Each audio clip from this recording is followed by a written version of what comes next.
Let's take you live to Jakarta now. That's where the Prime Minister Anthony Albanese is just kicking off a news conference. The East Asia Summit, and I am encouraged by the progress we've made since I met President Xi in Bali last year.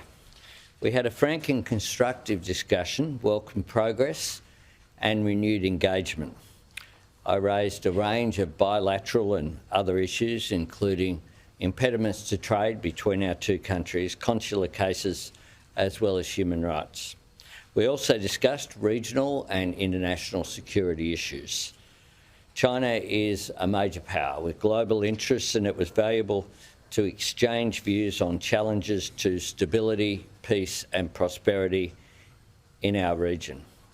Australia seeks to work towards productive and stable relations with China based on mutual benefit and respect. And the discussion today was respectful, it was constructive and it was positive. And I welcome that. We both agreed on the value of expanding cooperation in areas of shared interests. People would be very aware that China is by far our largest trading partner, and that 1 in 4 Australian jobs is dependent upon our international trade. So this was an important meeting. I told Premier Li that we would continue to cooperate where we can, disagree where we must, and engage in our national interest.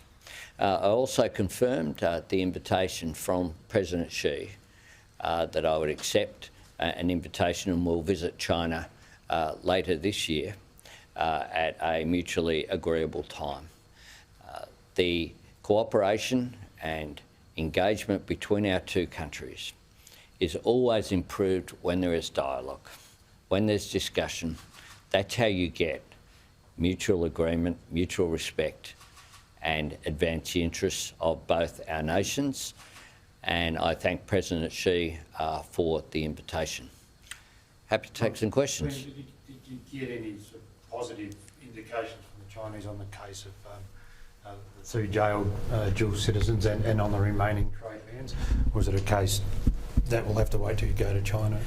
We raised the issues of all of the issues of 5 Australian citizens, 3 which is people who've been sentenced to capital punishment, and I raised those issues, put Australia's position that Australia does not support capital punishment, and we will always make representations for Australians who've been given the death sentence for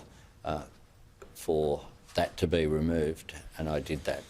And I also raised the 2 cases as well, and we put that forward. It was heard respectfully, and we also, of course, raised the impediments that were there on trade. It was acknowledged that the barley issue had been resolved in the interests of both our nations. It is in the interests of Australian producers to have that barley going to China. It's worth $900 million annually. It is in the interest of China to receive that barley and for it to go into its products.